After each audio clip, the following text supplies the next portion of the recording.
সংবিধান আছে, সরকার আছে, সব কিছু আছে। এত কিছু থাকতে একজন মানুষ অন্যায় করলো, সেই অন্যায়ের শাস্তি সে আদালত দিবে, অন্যায়ের শাস্তি সম্ভব হলে পুলিশ দিবে। কিন্তু আপনি কে? আপনি একজন বিশ্ববিদ্যালয়ের ছাত্র হয়ে আপনি কিভাবে আপনার আইন হাতে তুলে নেন? মনে রাখতে হবে, যারা এই আইন হাতে তুলে নিয়েছে তারা কিন্তু 5ই আগস্ট পর্যন্ত শেখ হাসিনার দোসর হয়ে ছাত্র জনতার উপর যারা হামলা করেছিল তাদের।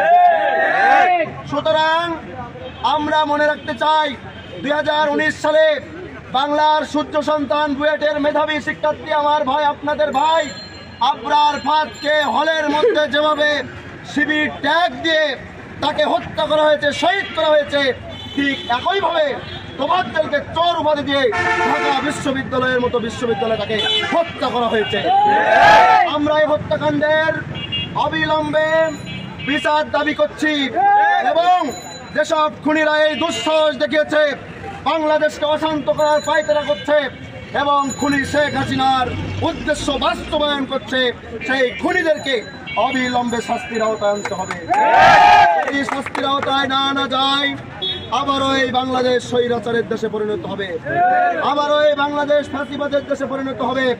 বুয়েটের আবরার ফাত ভাইকে হত্যা করার জন্য যদি খুনিদের ফাঁসির দণ্ড দেওয়া যায়, তোফাজ্জল ভাইকে হত্যা করার জন্য যারা যারা দায়ী তারা এখানে ছিলেন তাদেরও ফাঁসির রায় দিতে হবে।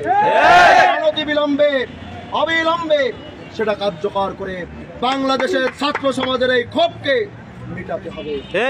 না হলে সারা বাংলাদেশে ছাত্র সমাজ কি করতে পারবে সেটা 5ই আগস্ট পর্যন্ত ছাত্র সমাজ দেখিয়েছে।